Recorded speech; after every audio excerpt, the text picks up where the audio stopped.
तो 35 की माइलेज निकाल देगी। कितना? 35 की, 35 की। मजाक कर रहे हो क्या? नहीं सच में। या कहते हैं ना वो पुराने जमाने का एक 0 वाट बल्ब होता था जो रात को ऑन करके रख देते थे हम घर में कि रोशनी थोड़ी सी रहे। अच्छा। तो वो वाला हिसाब था। आपने वैगनर चलाई है, हाँ, एक्सेल 6 चलाई है, ठीक है, जिम्नी भी चलाई है, नई खरीदी। ये सारी गाड़ी आपने नई खरीदी है ना? हाँ, सारी नई खरीदी। तो ध्यान से लो, अगर आप गाड़ी ले रहे हो, और सेल्स एग्जीक्यूटिव से बेवकूफ मत बनना, क्योंकि मेरे टाइम में भी ये थोड़ी सी प्रॉब्लम हुई थी। तो आपको ये नहीं लगा कि यार 11 लाख रुपए में ब्रेजर ले लूं, क्यों 15 लाख रुपए बिगाड़ने? हेलो दोस्तों, फिर से आपका स्वागत है एक नई वीडियो के अंदर। भाइयों, हमेशा की तरह आज आपके लिए फिर से लेकर आए एक honest ownership review of Maruti Suzuki grand Vitara. Owner ने इसके ऊपर 15 लाख रुपए लगाए हैं, तो जानने की कोशिश करेंगे क्या 15 लाख रुपए लगाने इस पे वर्थ है। और हमेशा की तरह हमारा एक पर्पस रहता है वीडियो को बनाने का कि आप अगर कोई गाड़ी ढूंढ रहे हो तो बिना पैसा लगाए आपको ये समझ में आ जाए कि गाड़ी के अंदर क्या पॉजिटिव क्या नेगेटिव है। तो बुलाते हैं इस गाड़ी के ओनर को, बातों का सिलसिला शुरू करते हैं। इस गाड़ी के अंदर जो भी पॉजिटिव है नेगेटिव है उनको जानने की कोशिश करेंगे। रोहित भाई जी, बहुत बहुत स्वागत है आपका हमारे चैनल पर। थैंक यू सर आपका बुलाने के लिए। कैसे हैं सर आप? बिल्कुल ठीक हूँ सर। तो रोहित भाई, सबसे पहले तो मेरे को ये जानना है कितने की ली ऑन रोड, कौन सा वेरिएंट है ये? ये डेल्टा मॉडल है इसका, बेसिक ऊपर वाला। और मेरे को वो जनवरी 2024 में इसी 25 तारीख को, आज 25 तारीख है, और 1 साल जस्ट इस गाड़ी को हुआ है और उसी दिन हम शूट कर रहे हैं। तो 15 लाख रुपए की मेरे को ये ऑन रोड पड़ी थी विद एक्सटेंडेड वारंटी।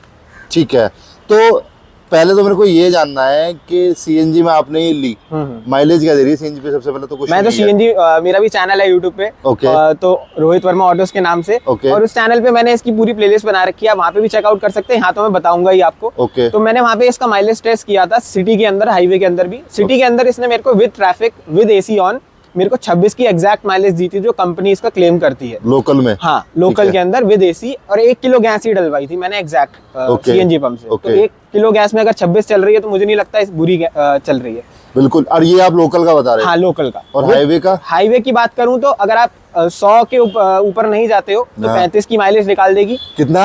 35 की, 35 की। मजाक कर रहे हो क्या? नहीं सच में, वो भी कैलकुलेटेड, आप जाके चेक कर सकते हो। 35 का माइलेज हाईवे पे निकाला इसने? 35 का माइलेज विद, मैं कहूंगा सीएनजी टू सीएनजी जितना, क्योंकि मैं इसको 500 रुपए की को सीएनजी दिल्ली से भरवा के लेके गया था। दिल्ली में सीएनजी सस्ती है, 75 रुपए 74 थी उस टाइम पे। तो 500 रुपए की सीएनजी में भरवा के लेके गया था, 250 चली थी। हरिद्वार जाके इसने कट किया था सीएनजी पे। अच्छा, एक चीज और बताइए कि इसमें बताते हैं सीएनजी कम आती है, छोटा सिलेंडर है, तो कितनी सीएनजी आ जाती है? सर, मैंने मैक्सिमम हरिद्वार में इसके अंदर 9 किलो सीएनजी आज तक डलवाई है, और 9 किलो आराम से आ जाती है, कोई दिक्कत नहीं है। प्रेशर के ऊपर होता है, ये सब वहम की बातें हैं। कि 55 लीटर का सिलेंडर है, 60 लीटर का सिलेंडर है, 12 किलो का है, ये सब बेकार है। आपको सीएनजी कंपनी दे रही है लगाने के लिए, वो इसमें कोई लिमिटर नहीं लगाती। आपकी लिमिटर लगाते हैं सीएनजी वाले। दिल्ली के अंदर आप सीएनजी भरवाओगे तो 7.5 किलो से ऊपर नहीं आएगी। और आप कहीं ऐसी जगह चले जाओगे ना, सीएनजी इतनी लोग नहीं भरवा रहे हैं, वहाँ 9 किलो तक आ जाती है, जहाँ प्रेशर अच्छा है। प्रेशर अच्छा और लोग भी नहीं भरवा रहे, भीड़ कम है, तो फिर एक नोजल से प्रेशर बहुत अच्छा निकलता है। ठीक है, अब एक बात और बताइए, ये तो चलो आपने सीएनजी बता दिया, पेट्रोल पे क्या माइलेज दे रही? क्योंकि मुझे लगता है, मैंने सुना है ऐसा, I am not sure, petrol पे माइलेज अच्छा देती है। देखो, मैंने पहली बार सीएनजी के हिसाब से ली थी, तो मैंने मोस्टली इसको सीएनजी पे ही चलाया है। अच्छा। और पेट्रोल की जहाँ तक बात रही, मुझे जितना पता चला है अदर ओनर से कि 12, 13, 14 मैक्सिमम निकालती है ये सिटी में। आपको कितना दे रही है? मेरे को, मैंने कभी टेस्ट नहीं किया, एक बार टेस्ट किया था तो 12, 12.5 की माइलेज एमआईडी इसका इंफोटेनमेंट स्क्रीन में शो कर रहा था। अच्छा, आपने सीएनजी ली तो आप पेट्रोल की तरफ जाते ही नहीं है। एक बार शो किया था उसने, तो वो मैं आपको बता रहा हूँ कि 12.5 शो किया था। ठीक है। रोहित भाई, एक बात और बताइए कि क्या इंजन नॉइस वगैरह है इस गाड़ी के अंदर? नहीं सर, कोई इंजन नॉइस नहीं है। 2,500-3 हजार आरपीएम पे अगर आप इस गाड़ी को चला रहे हैं हाईवे पे भी, तो कोई इंजन नॉइस नहीं है। अगर आप उससे ज्यादा ऊपर जाते हैं, अननेसेसरीली जो रेव करते हैं लोग, स्पीड पकड़ते हैं, अगर आप वो पकड़ेंगे तो फिर ये शोर मचाएगी। अदरवाइज कोई रैटलिंग नॉइस नहीं है, कोई जो इसके अंदर इंजन की नॉइज है वो कुछ भी आपको देखने को नहीं मिलेगी। साइलेंट कार है, फैमिली कार है। ओके। एंड सीट्स कंफर्टेबल कैसी हैं? सीट्स कंफर्टेबल, देखो मेरी फैमिली के क्राइटेरिया में सीट्स कंफर्टेबल थी। हम फैमिली में 4 पर्सन हैं, तो 2 पीछे बैठते हैं परमानेंटली, तो उन्होंने पीछे की सीट्स अपने हिसाब से चेक करी थी, हमने आगे वालों ने अपनी सीट्स देखी थी, तो हम चारों को अपनी अपनी सीट्स कंफर्टेबल लगी थी। कंफर्टेबल लग रही है।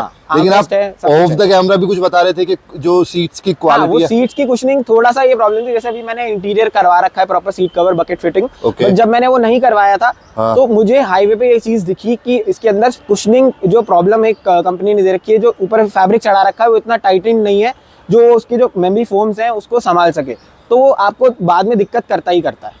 अच्छा, तो आपने इस पे कवर करवाया तब उसके बाद थोड़ी सी बैटर जो बेटर हो गया, मतलब जो ग्रिप थी सीट की उसने वो प्रॉपर पकड़ ली बेसिकली। ठीक है, और बाकी सस्पेंशन का कैसा है? सस्पेंशन बहुत स्मूथ है, सस्पेंशन में कोई दिक्कत नहीं है, मतलब बड़े से बड़ा पोर्ट होल अगर आ जाता है तो कोई दिक्कत यहाँ पे मेरे को मिलने को नहीं दिखती।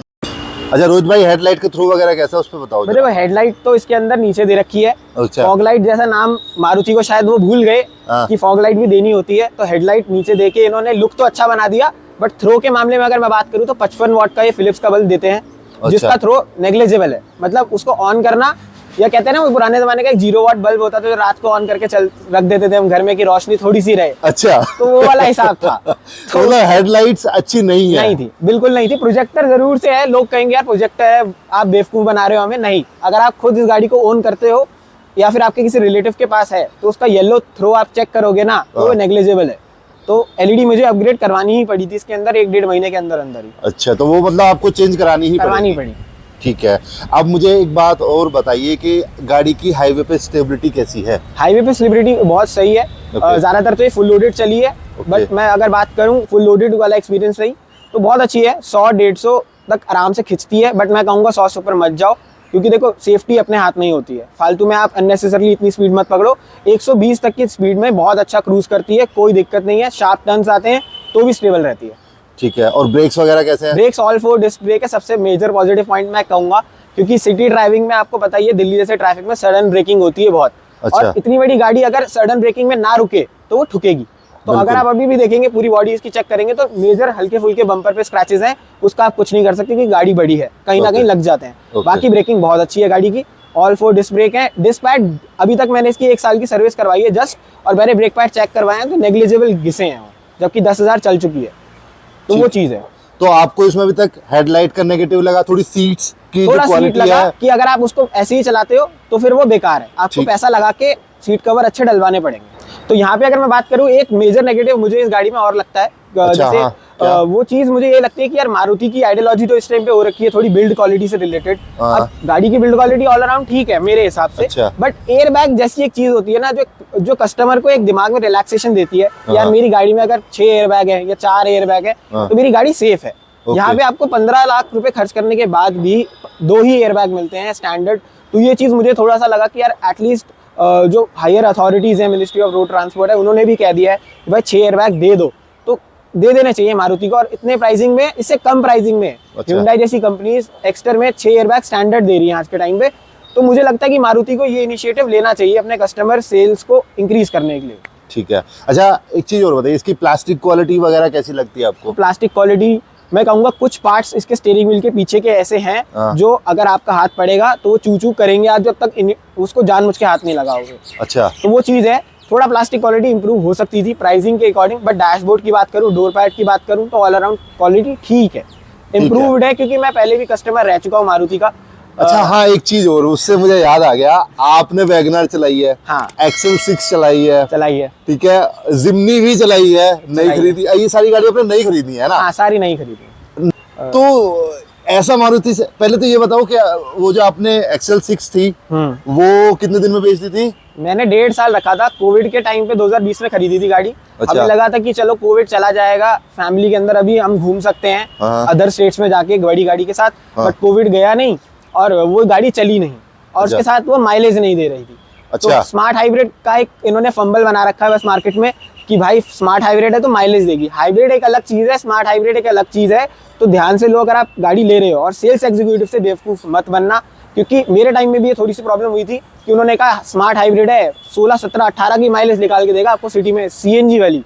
तो थोड़ा सा एक कंसर्न था क्योंकि सीएनजी वाली गाड़ी हम चला चुके थे और हमें पता था कि सीएनजी वाली गाड़ी क्या मैक्स माइलेज देती है और क्या पॉकेट पे इकोनॉमिकल पड़ती है।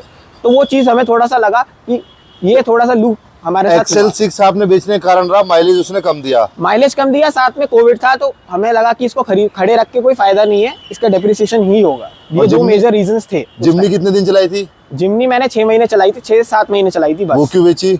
वो तो भाई मारुति का वो बुलबुल का बच्चा है जो माइलेज नहीं देता। मतलब उसने तो वो हालत कर दी थी कि एक्सेल 6 फिर भी 13-14 की माइलेज निकाल देती थी। ओके। वो तो 8.5 से ऊपर नहीं जाती थी सिटी में। अच्छा। Manual transmission. और नेक्सा क्यों बेची?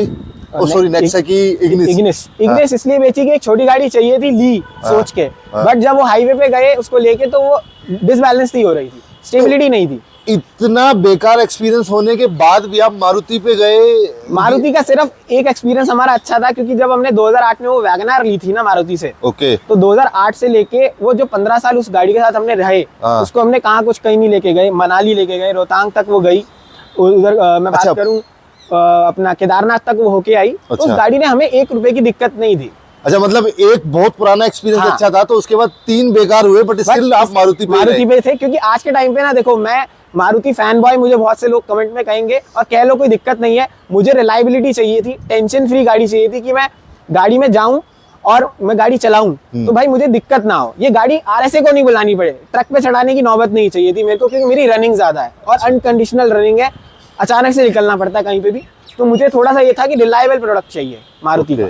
तो इसलिए आप इस पे रहे। तो आपको ये नहीं लगा कि आपको, चलो सीएनजी की रिक्वायरमेंट है, मुझे समझ में आ गया, गाड़ी ज्यादा चलती है डेली की, कितनी चल जाती है डेली की? मेरी 50-60 किलोमीटर की रनिंग आराम से, अगर मैं चलाता हूँ अकेले फैमिली में। तो आपको ये नहीं लगा कि यार 11 लाख रुपए में ब्रेजा ले लूं, क्यों 15 लाख रुपए बिगाड़ने? देखो, मैंने सोचा था, ये चीज मैंने सोची थी जब मैंने गाड़ी लेने गया, मैंने ब्रेजा की टेस्ट ड्राइव ली। मैंने ब्रेजा हमारे फैमिली में एक बंदे ने खरीद रखी थी, तो उससे मैंने गाड़ी थोड़े दिन के लिए मांग ली कि भाई एक बार मेरे को टेस्ट करने दो गाड़ी अच्छे से। जब मैंने टेस्ट करी गाड़ी, तो टेस्ट करने के दौरान मुझे पता चला कि इसकी तो सस्पेंशन है, ग्रैंड विटारा के और ब्रेजा के, वो जमीन आसमान का फर्क है।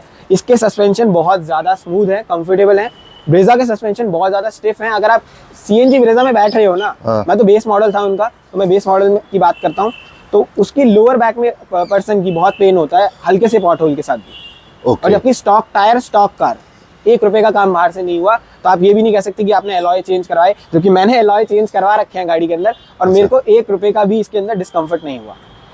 ठीक है, अब एक चीज और बताइए, इसका स्टीयरिंग का फीडबैक कैसा है? ऑटो रोटेशन की जहां तक मैं बात करूं, यू टर्न मारोगे तो एक कभी कभी लूप होल रह जाता है, मतलब एक राउंड पूरा नहीं होता, कभी कभी पूरा भी हो जाएगा, डिपेंडिंग आप यू टर्न किस स्पीड से काट रहे हो।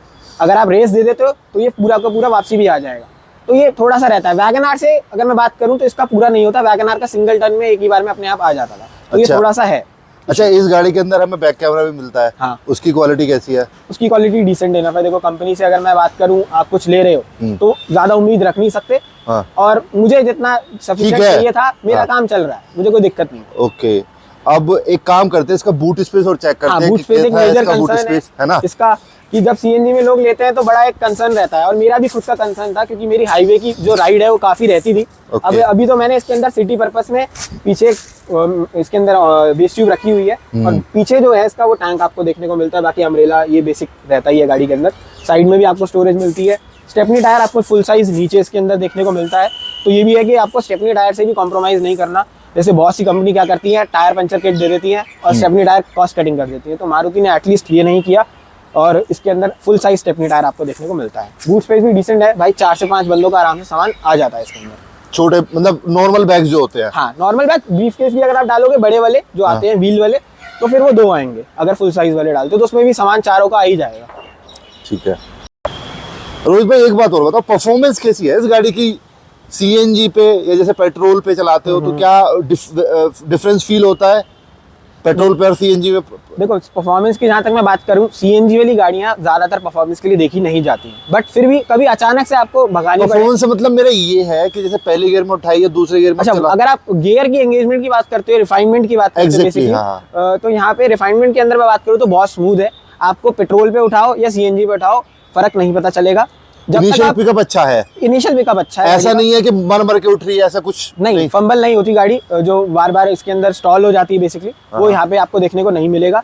अगर गाड़ी अच्छी, ड्राइवर को गाड़ी अच्छी तरीके से चलानी आती है तो गाड़ी के अंदर ये दिक्कत नहीं है। बट अपहिल अगर आप जा रहे हो, गाड़ी पहाड़ी पे अगर आप चढ़ रहे हो, फुल लोडेड है, सीएनजी भी भरी हुई है, तो वहाँ पे सीएनजी थोड़ा सा दिक्कत दे देगी। वहाँ पे आपको पेट्रोल पे करनी पड़ेगी, नहीं तो क्लच प्लेटें फूक जाएंगी आपकी। ओके, अच्छा एक चीज और बताइए, आपने इससे बाहर की राइड भी करी है, जैसे आपने बताया था ऑफ द कैमरा कि आप इसको लेके गए, पहाड़ों पे लेके गए हो, तो पहाड़ों पे कैसी परफॉर्मेंस थी गाड़ी की? पहाड़ों पे परफॉर्मेंस बहुत अच्छी है। अगर जब तक गाड़ी रुक नहीं रही है ट्रैफिक जाम में, अपहिल में, तब तक कोई दिक्कत नहीं है। अच्छी स्पीड मेंटेन करती है, सीएनजी पे अच्छी चलती है। सीएनजी पे भी अच्छी चलती है, पहाड़ों पे भी? मैं सीएनजी पे ही चलाता हूँ पहाड़ों पे भी। अच्छा, क्योंकि जब खरीदी है तो भाई सीएनजी पे चलाने के लिए खरीदी है, और दिक्कत नहीं आती। जनरली मैंने 1500 सीसी इसलिए उठाया था क्योंकि मेरी पहाड़ों की रनिंग बहुत ज्यादा है, मतलब एक हाथ मेरा सिटी में रहेगा, तो दूसरा पहाड़ों पे रहेगा। काफी लंबा हाथ ले रखा है आपने। सिटी से सीधे पहाड़ों पे पहुंच जा रहे हो। घूमने वाली फैमिली से बिलोंग करते हैं तो थोड़ा पसंद है घूमना। कभी भी निकल जाते हैं घूमने, कुछ काम भी रहता है तो फिर हाईवे और हिल्स की रनिंग रहती है हमारी। अच्छा, आपकी मैंने एक वीडियो देखी थी जिसमें आप इसको कहीं ऋषिकेश में लेके गए थे, नीचे ऑफ द ट्रैक इसको मैं लेके गया था। तो वहां पे कैसी परफॉर्मेंस रही? परफॉर्मेंस सही रही थी। एक हल्का सा शायद छोटा सा पत्थर गाड़ी के टायर के लग के नीचे लग गया था, मुझे लगा शायद कोई डैमेज किया होगा, बट अभी हाल फिलहाल में सर्विस करवाई थी मैंने, तो मैंने नीचे देखा था, झुक के कोई डैमेज हुआ नहीं। पत्थरों के ऊपर भी अच्छी चल रही थी गाड़ी और आफ्टर मार्केट अलॉयज के बाद भी कोई दिक्कत नहीं हुई थी। अच्छा, आपने आफ्टर मार्केट अलॉय लगवाए हुए ना इसमें? हाँ, लगवा रखे मैंने। ये कितने के पड़े आपको? ये मेरे को 32,000 रुपीज के पड़े थे विद फिटिंग। ये कुछ सस्ते नहीं ले लिया आपने? नहीं, देखो स्टैलियन जैसा अच्छा ब्रांड है और कंपनी की अगर मैं बात करूँ अलॉय व्हील तो 50,000 रुपए कोटेशन मिली थी कंपनी से मेरे को। वो तो कंपनी वाले जो आते हैं। और आफ्टर मार्केट कंपनी वाले मेरे को 30 के मिल रहे थे। अच्छा। बट मुझे थोड़ा सा एक यूनिक लुक चाहिए था गाड़ी का, क्योंकि देखो टॉप मॉडल तो हर कोई बना के चलता है, तो मुझे ये अच्छी डील मिल गई, अच्छा ब्रांड था, कोई दिक्कत नहीं आई आज तक इसमें। बड़े से बड़ा पॉट होल इसने झेला है। तो एक मिसकंसेप्शन होता है कि अलॉय व्हील टूट जाता है। देखो मेजर डैमेज होगा तो टूटेगा, बट छोटे मोटे गड्ढों में कुछ प्रॉब्लम नहीं होती। अच्छा, तो अगर मैं आपसे ये पूछना चाहूँ कि इस गाड़ी को क्या आप लोगों को रिकमेंड करोगे? मैं जरूर से करूंगा। अगर आपकी फैमिली की रिक्वायरमेंट है इस गाड़ी को खरीदने की, मतलब यहाँ पे आप इसको प्रॉपर 5 सीटर गाड़ी के इसमें यूज करना चाहते हो, आपकी रनिंग ज्यादा है, आपको एक 1500 सीसी का इंजन चाहिए, 4-5 मेजर पॉइंट्स होते हैं, अगर आप वो सब क्राइटेरिया फुलफिल करते हो तो मैं कहूँगा जरूर से लो।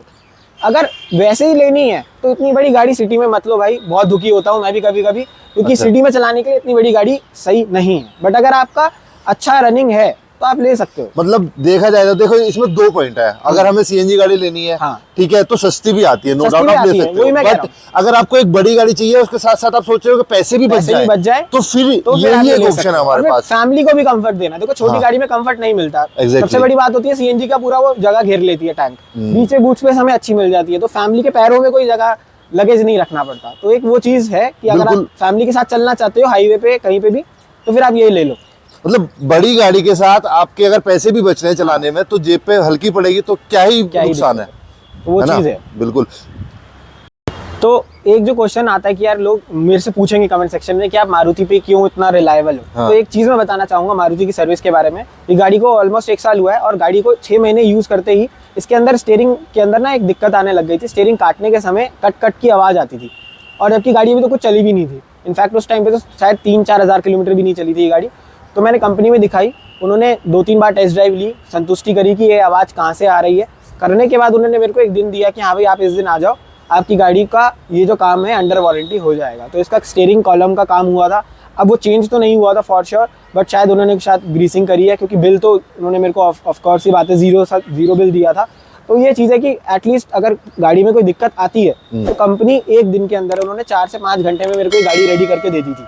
तो वो चीज़ है कि मारुति के यहाँ पे रिलायबिलिटी दिख जाती है और सेंस ऑफ रिलैक्सेशन दिख जाती है कि आप अगर गाड़ी ले रहे हो, खराबी आती है तो गाड़ी ठीक है, पीस ऑफ माइंड रहता है। पीस ऑफ माइंड तो है ही है। ये एक सबसे बड़ा, मतलब इस गाड़ी को लेने के बाद मैं कुछ चीजें नोटिस कर रहा हूँ, जैसे इसमें आपको माइलेज अच्छा मिल जाएगा, हाँ, इंजन की रिलायबिलिटी है, नेक्सा के साथ आपका एक्सपीरियंस अच्छा रहने वाला है, हाँ, राइट, और आप इस गाड़ी को लंबा रख सकते हो।